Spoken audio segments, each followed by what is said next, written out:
Gold, trusted gold buyers. మీరు తాకట్టు పెట్టిన బంగారాన్ని విడిపించి ఈ రోజు ఉన్న మార్కెట్ ధరకు కొనబడను. చాలా సీరియస్గా ఒక విషయం అడగాలనుకుంటున్నాను. అయ్యో పర్లేదండి. ఇప్పటిదాకా మీరు చేసిన ఏ ఇంటర్వ్యూలో మీరు నిజాలు చెప్పలేదు. నేను అలా ఉండే వ్యక్తిని కాదు. వీలైతే ఒక సపోర్ట్ చేయండి, అంతేగాని ఎదుటి వాళ్ళని విమర్శించకండి. జబర్దస్త్ ఎందుకు మానేశారు? జబర్దస్త్ ఎందుకు మానేశారంటే మీరు దాస్తున్న నిజం ఏంటంటే నేను చెప్తాను. చెప్పండి. జబర్దస్త్లో ప్రతి చోట ఉందండి, ప్రతి చోట ఉంది. నాకు రాజకీయం అనేది ఇష్టం ఉంది. నా వల్ల అయితే నేను చేస్తాను. ఈరోజు నేను ఫెయిల్యూర్ అనుకోండి ఫర్ ఎగ్జాంపుల్. జబర్దస్త్లో మీరు అలా రెస్పెక్ట్ చేసే పర్సన్ అంటే ఎవరు చెప్తారు? నేను నా వర్క్కి నేను రెస్పెక్ట్ ఇచ్చుకుంటాను. ఎవరికి రెస్పెక్ట్ ఇవ్వరు? నా వర్క్కి నేను రెస్పెక్ట్ ఇస్తాను. పర్సన్కి ఎవరికి రెస్పెక్ట్ ఇవ్వరా? మీతో పాటు అదే రామోజీ ఫిల్మ్ సిటీలో ఇంకొకతను మీ జబర్దస్త్ అతనే కష్టపడుతూ ఉన్నాడు. తెలుసు, సుధీర్ భాయ్ నేను ఇద్దరు ఒక్కడనే జాబ్ చేస్తాను. మీరే కదా. చాలా మంది చెప్పే కంప్లైంట్, సుధీర్ మా ఫోన్లు ఎవరి ఫోన్లు లిఫ్ట్ చేయడు. నిజమా అబద్ధం? నా ఫోన్ ఎత్తలేదు అనే కంప్లైంట్ చేయడం కన్నా నిన్నుగా గుర్తించే వ్యక్తులతో మీరు జర్నీ చేయండి ప్లీజ్. ఒక పెద్ద స్టార్ హీరో మీరు వెళ్ళి ఫోటో అడిగితే నువ్వు నాతో ఫోటో దిగడం కాదు నేనే నీతో ఫోటో దిగాలి అని చెప్పి ఎదురొచ్చి మరి ఫోటో తీసుకున్నారంటే ఎవరా హీరో? అవును సార్, ఇది ఎలా తెలుస్తారు మీకు? తెలుస్తుంది. యాక్చువల్లీ ఏ ఇంటర్వ్యూలో చెప్పలేదు సార్. నేను మెగాస్టార్ చిరంజీవి సార్ ఎంత అంటే మనం ఎదిగేటప్పుడు జబర్దస్త్లో ఒక టీమ్ లీడర్తో ఇష్యూస్ ఉన్నాయి రాముకి. అసలు ఫస్ట్ స్టార్టింగ్ నేను, రాకెట్ రాఘు గారు, వెంకీ చాలా మంచి స్కిట్లు చేసాం, చాలా బాగా చేసాం. ఆ తర్వాత టీమ్ లీడర్గా వెంకీకి ఇస్తున్నప్పుడు అన్న మనకు టీమ్ లీడర్ ఇస్తున్నా మన ఇద్దరం కలిసి చేద్దాం అన్నాను. చేశారా? నేను చేసి మళ్ళీ జబర్దస్త్లోకి వెళ్తారా వెళ్ళారా? జబర్దస్త్ గ్రూప్ ఇప్పుడు ఉంది సార్. గ్రూప్ ఇప్పటికి కూడా ఉంది. ఆ గ్రూప్లో నేను ఉన్నాను. యాడ్ చేయలేరా? మీరు బయటకు వచ్చేసారా? అంటే ఏంటి భయ్యా మీరు ఇలా మాట్లాడతారంటే నేను చెప్పేది వాస్తవం. Hi, welcome to my show. జబర్దస్త్తో చాలామంది జీవితాలు మొదలయ్యాయి. కానీ మీకు తెలుసా, జబర్దస్త్ సక్సెస్ మొదలైంది ఆయన స్కిట్తో. ఆయన ఎవరో కాదు, జబర్దస్త్ రాము. ఇప్పుడు మన స్టూడియోలో ఉన్నారు. ఆయన అడిగి ఆయన సినీ విశేషాలు మరిన్ని తెలుసుకుందాం. హాయ్ సార్, నమస్తే. హాయ్ సార్, నమస్తే సార్. జబర్దస్త్ రాము సార్ ఒక జబర్దస్త్ స్టార్ట్ అయిన ఒక 3 సంవత్సరాల దాకా, 2.5-3 సంవత్సరాల దాకా బాగా ఈ పేరు మారుమోగిపోయింది. అంటే ప్రతి ఒక్కరు కూడా చంద్ర స్కిట్ కానీ లేకుంటే రాఘవ స్కిట్ కానీ వీళ్ళ స్కిట్లు చూస్తున్నప్పుడు వాళ్ళు కామన్గా మీరు ఖచ్చితంగా కనిపించేవారు ఆ టీంలో. Yes sir. అండ్ మీది చాలా మంచి జర్నీ, సక్సెస్ అయ్యారు అక్కడ. బట్ జబర్దస్త్ నుంచి బయటకు వచ్చేసారు. ఇంటర్వ్యూ స్టార్ట్ అయ్యే ముందు మిమ్మల్ని నేను చాలా సీరియస్గా ఒక విషయం అడగాలనుకుంటున్నాను. అయ్యో పర్లేదండి. అంటే అడగాలనుకుంది స్ట్రైట్ గా చాలా హార్డ్ హిట్టింగ్ గానే అడగబోతున్నాను. పర్లేదు, నో ప్రాబ్లం. ఇప్పటిదాకా మీరు చేసిన ఏ ఇంటర్వ్యూలో మీరు నిజాలు చెప్పలేదు. ఈ ఇంటర్వ్యూలో నిజాలు చెప్పాలని నేను కోరుకుంటున్నాను. చెప్తారా? ఓకే. కాకపోతే మీరు అన్నదాన్ని ఒకటి ఖండిస్తా. నిజాలు చెప్పలేదనకండి, నేను నిజాలే చెప్తాను. ఎందుకంటే నేను ఒకరికి భయపడి ఒకరికి ఇబ్బంది పడి నేను అలా ఉండే వ్యక్తిని కాదు. నేను స్ట్రైట్గా అదే మాట్లాడతా. ఏ ఇంటర్వ్యూలో అదే చెప్తా. నాకు తెలిసిందే చెప్తా, తెలియంది అసలు చెప్పలేను. తెలిసిన విషయాలు హైడ్ చేసేస్తున్నారు. లేదు అట్లేం లేదు, నేను అడగచ్చు. సరే, ఓపెన్గా ఫస్ట్ క్వశ్చనే వెళ్దాం. జబర్దస్త్ ఎందుకు మానేశారు? జబర్దస్త్ ఎందుకు మానేశారంటే నేను ఫస్ట్ చెప్పానండి, ప్రతి ఒక్కరికి ఒక ఆశయం ఉండాలని కోరుకున్నాను. నిజంగా జబర్దస్త్ అనేది మాకు ప్రతి ఒక్కరికి ఒక మంచి వేదిక అండి. సో ఒక్కొక్కరు అంటే ఎంచుకున్న మార్గాన్ని ఒక్కొక్కరు ఒక వేలు వెళ్తుంటారు. నేను ఫస్ట్ జాబ్ చేస్తున్నప్పుడు I want become a movie artist అనే పాయింట్లో వచ్చాను. బయటకు వచ్చిన తర్వాత జబర్దస్త్ చేస్తున్నప్పుడు కంటిన్యూ అవుతూనే ఉంటున్నాను. కంటిన్యూ అవుతున్నప్పుడు మనం వచ్చింది సినిమా ఆర్టిస్ట్ కావాలనుకున్నాం. మామూలుగా టీవీ ఆర్టిస్ట్ ఎలాగా అవకాశం వచ్చింది చేస్తున్నాం. మనం ఇక్కడికి వచ్చి ప్రయత్నించినప్పుడు ఇక్కడ అయినాం. అక్కడ కూడా ప్రయత్నిస్తే కదా మనం అయ్యేది అన్న సెన్స్ నాకు అనిపించింది. ఇప్పుడు మీరు చెప్పిన సమాధానం గత 5 సంవత్సరాల నుంచి 6 సంవత్సరాల నుంచి మీరు అందరికీ ఇదే చెప్తూ వస్తున్నారు. ఇందులో కొంత నిజం ఉంది. బట్ మీరు దాస్తున్న నిజం ఏంటంటే నేను చెప్తాను. చెప్పండి. జబర్దస్త్లో అక్కడ ఉండే టీం లీడర్లకి, అక్కడ ఉండే మేనేజర్లకి సలాములు కొట్టలేక, వాళ్ళతో బతిమలాడలేక, వాళ్ళతో పడలేక, ఇది కాదు లైఫ్, ఒకరి దగ్గర ఎందుకు పడాలి, గౌరవం లేని దగ్గర ఎందుకు ఉండాలి అని రాము విసిగి వేసారిపోయి జబర్దస్త్ నుంచి బయటకు వచ్చి ఇండస్ట్రీలో తన కెరీర్ సెట్ చేసుకుంటున్నారు అనేది నిజమా కాదా? ఒకటి మీరు అన్న దాంట్లో నేను ఒకదానికి అగ్రీ అవుతా. ఏంటంటే మనం స్వచ్ఛగా అంటే మనం ఏమంటారు, మనం నీతి నిజాయితీతో వెళ్ళాలి అనుకున్నప్పుడు ఈ సల్యూట్లు నమస్కారాలు అనేవి అసలు పనిచేయండి. ఎందుకంటే నీ క్వాలిఫికేషన్ ఏంటంటే నా వేలో నేను స్వచ్ఛంగా వెళ్ళాలనుకుంటున్నాను చెప్పాలి తప్పితే నేను ఎవరికో సల్యూట్ చేసి ఎవరికో నమస్కారాలు పెట్టి ఎవరికి ఇది చేసుకుంటే లేదు అసలు నా వల్ల ఆ సక్సెస్ నేను తీసుకో నాకు ఇష్టం ఉండదు. అదే నేను చెప్పేది కూడా అదే, మీ వల్ల కాలేదు. అలాగని నాకు అక్కడ వాతావరణం అర్థమైన తర్వాత కూడా నేను ఆ వాతావరణానికి నేను కరెక్ట్ కాదనుకోవచ్చు కాకపోవచ్చు, కానీ నేను దాంట్లో అక్కడ ప్రతి చోట ఉందండి, ఇది ప్రతి చోట ఉంది. అక్కడ నీకు ఇష్టమైతే పని చేయాలి, లేకపోతే ఎగ్జిట్ కావాలి, అంతే తప్పితే మన అవతల వాళ్ళని కానీ సిస్టాన్ని కానీ మార్చడం కోసం మనం కాదు. అంటే ఏ సొసైటీని కానీ ఏ లొకేషన్ కానీ మార్చడానికి మన దగ్గర లేదు, మన చేతులు ఏం లేదు. మన చేతిలో ఉన్నది మాత్రం మన బిహేవియర్ మాత్రమే. కాబట్టి నా చేతిలో నా బిహేవియర్ ఉన్నంతకాలం నేను ఎక్కడ ఇది కాను అన్న ఒక నమ్మకంతో బయటకు వచ్చాను తప్పితే నేను వాళ్ళకి సల్యూట్లు అనేవి ఏమి కాదండి. ప్రతి చోట రాజకీయం ఉంది, ఏ చోట లేదు చెప్పండి. నాకు రాజకీయం అనేది ఇష్టం ఉండదు, నా వల్ల అయింది నేను చేస్తాను. ఈరోజు నేను ఫెయిల్యూర్ అనుకోండి, ఫర్ ఎగ్జాంపుల్ నేను జబర్దస్త్ చేసి నేను ఫెయిల్యూర్ అయినా అనుకుంటా, నేను బయటకు వచ్చి కేఏ పాల్ క్యారెక్టర్తో మంచి పేరు వచ్చింది. సో నేను ఆ రోజు నేను డిసప్పాయింట్ అయితే నేను ఈరోజు ఇక్కడ సక్సెస్ కొట్టేవాడిని కాదు. అవునా కాదు? కాబట్టి ఇక్కడ మన సక్సెస్ని కానీ మన ఫెయిల్యూర్ని కానీ ఇంకోళ్ళు డిసైడ్ చేయకూడదు, మన కాన్ఫిడెన్స్ డిసైడ్ చేయాలి అనేది నేను చెప్తాను. నాకు ఒక 10 అవకాశాలు వచ్చి నేను ఫెయిల్ అయితే నేను బాధపడతాను.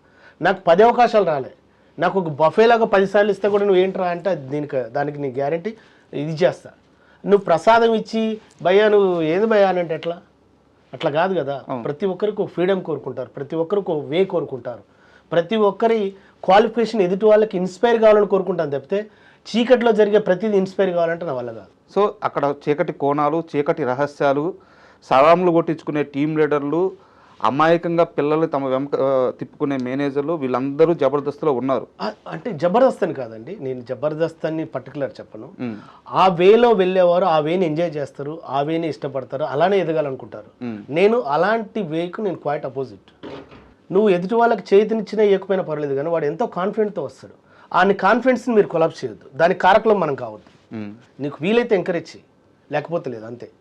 సో ఎదుటివాడి సంస్కారంతో మనం కరెక్ట్గా జర్నీ చేస్తున్నా లేదా అని చూడాలి తప్పితే ఎదుటివాడి సంపదతో మనం జర్నీ చేయకూడదు. ఇప్పుడు నాకు మీరు సంపాదించుకున్న సంపద కన్నా మీరు నాతో చేసే జర్నీ ఏంటి? సంస్కారం మాత్రం. మీకు ఎన్ని ఆస్తులున్నా మీరు నాతో జర్నీ చేసేది మీ సంస్కారంతో.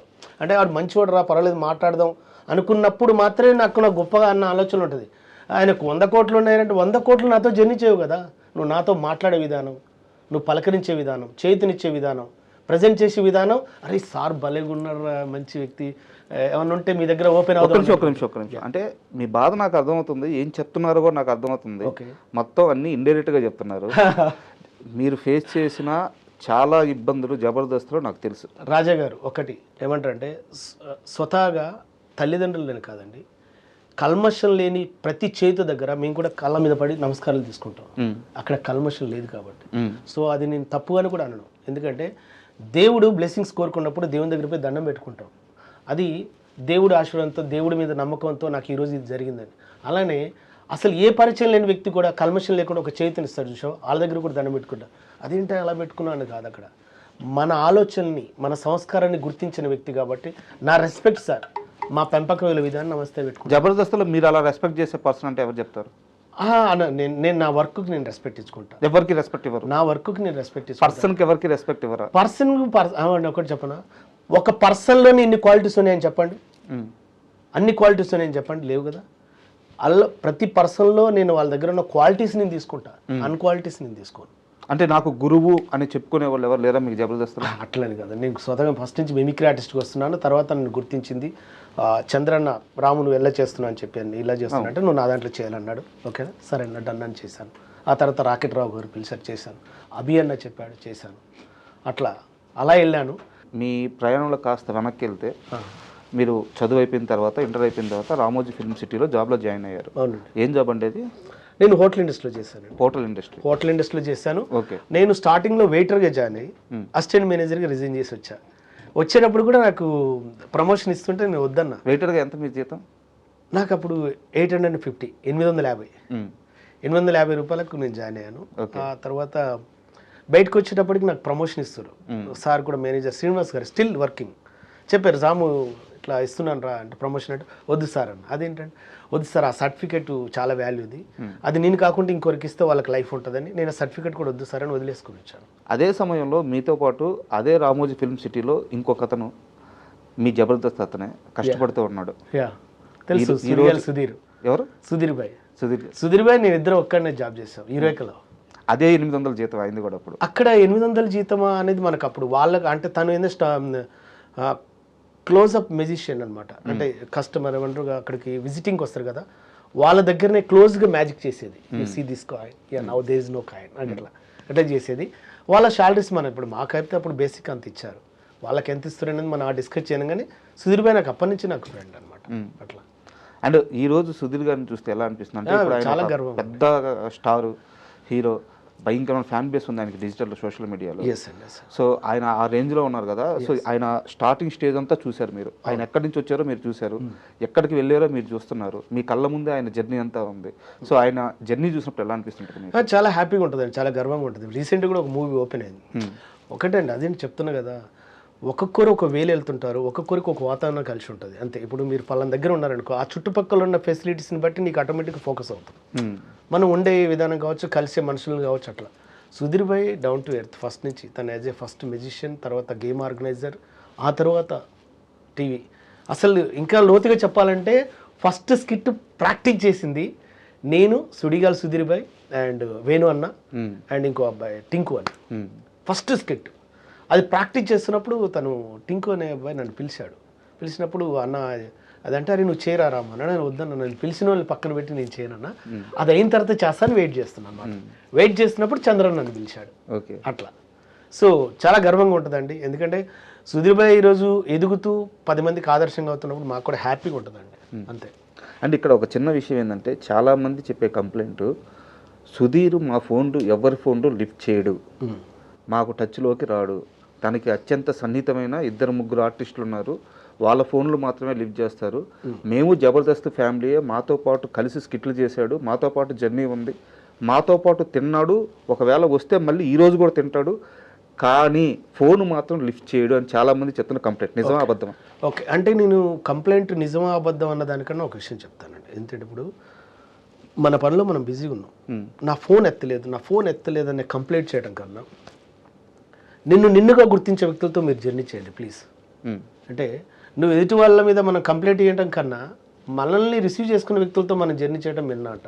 ఇప్పుడు నేను ఒక టైంలో సుధీర్ భాయ్ కూడా ఒక టైంలో ఏదో వచ్చింది, ఒకటి పెద్ద నాకు తెలిసిన బెస్ట్ రైటర్ రామునికి తెలుసు అన్నావు కదా అంటే, అవును అన్న ఒకసారి మాట్లాడవు అంటే, నేను అడుగుతానన్నా మాట్లాడి చెప్తానన్నా. నేను మెసేజ్ పెట్టా, నాకు రిప్లై ఇచ్చాడు, at a time Rambai go ఇతను చూస్తుండని చెప్పాడు, రైట్ అన్న థ్యాంక్ యూ అన్న అంతే. తర్వాత తను కొన్ని చెప్పాడు, అన్న ఇట్లా సింక్ అయ్యేటట్టు ఉందన్న అంటే ఓకే రైట్ అన్న. నేను ఆ ఆలోచనని వారి దగ్గర తీసుకెళ్ళగలిగానా లేదా అది వారికి ప్లస్ అవతల అడిగిన అతను ఫ్రెండ్ కూడా నా ఫ్రెండ్ అన్న విషయంలోనే ఆలోచించాను తప్పితే నా ఫోన్ ఎత్తాడా ఎత్తలేదా, రిప్లై ఇచ్చాడా ఇచ్చలేదా అనే పాయింట్లో నేను లేను. అలానే మనం ఎదుటి వాళ్ళని కంప్లైంట్ చేయడం కన్నా మన వేలో మనం వెళ్ళటం బెస్ట్ అనుకుంటాడు. ఎందుకంటే కంప్లైంట్ అనేది పెరిగిపోతుంటుంటాయి. అలా పెంచుకోవడం కన్నా ఇప్పుడు నేను ఫర్ ఎగ్జాంపుల్ మిమ్మల్ని ఎంకరేజ్ చేయాలనుకున్నాను, సార్ నాకు రిప్లై ఇట్లేదండి నువ్వు ఒక్కనే చూస్తున్న అవసరం ఏముంది అంటున్నా. నేను సుధీర్ భాయ్ అనట్లే, ఎవరితోనైనా సరే నిన్నుగా గుర్తించే వ్యక్తులతో నువ్వు జర్నీ చేయి, నీ ప్రపంచం నీకుంటుంది, నీ అచీవ్మెంట్ నీకుంటుంది, నీ సక్సెస్ నీకుంటుంది అనేది నా ఉద్దేశం. ఏంటి నువ్వు వెళ్ళేటప్పుడు మనసు కానీ మైండ్ కానీ బరువుగా ఉండొద్దు, ఆనందంగా ఉండాలంటే ఫస్ట్ నువ్వు స్ట్రెస్కి గురి కాకు. నీ ఆలోచన గొప్పదైనప్పుడు తప్పకుండా నీకు చేతినిచ్చే వాళ్ళు వస్తారు. నీకు చేతినివ్వకున్నా, నీకు ఫోన్ లిఫ్ట్ చేయకున్నా, నీకు ఇంకోరు ఏది చేయకపోయినా దయచేసి నాట్ ఓన్లీ సుధీర్ భాయ్ అని కాదు, నేను సుధీర్ భాయ్ని స్పెషల్గా అనట్లే, నాకు సుధీర్ భాయ్ మంచి లిఫ్ట్ చేశాడు, బాగున్నాడు, చాలా మంచి వ్యక్తి కూడా నా పాయింట్ ఆఫ్ వ్యూలో. నాకు నేను మీద ఎత్తలేదంటే నాకు తెలియదు, కానీ వీళ్ళని కాదు ఎవరైనా సరే అలా ఎత్తనప్పుడు మీ వేళ మీరు వెళ్ళే ప్రయత్నం చేయండి తప్పితే మీరు దాంట్లోకి వెళ్ళి మీరు డిప్రెషన్లోకి వెళ్ళకండి please. And don't forget to subscribe to iDream. And for more videos, please subscribe to iDream. Please subscribe to iDream. Please subscribe iDream. And please subscribe to iDream. For more videos, subscribe to iDream. please like, share and subscribe to the channel. Congratulations, iDream. Subscribe to iDream. Subscribe to iDream. So subscribe to iDream Media. iDream ki iDream team andarki huge congratulations. Please subscribe iDream Media. Please subscribe to iDream. Subscribe iDream. Please subscribe to iDream. iDream అంటే నా కళల channel subscribe చేసుకున్న నోరు తిరుగుతలేదు, మీరైతే గంట గుర్తు కొట్టండి. For more such videos, please subscribe to iDream. Subscribe to iDream. Please subscribe to iDream. Please subscribe iDream Media. Please do subscribe to iDream. Please subscribe to iDream Media. For best entertainment and information, please subscribe iDream.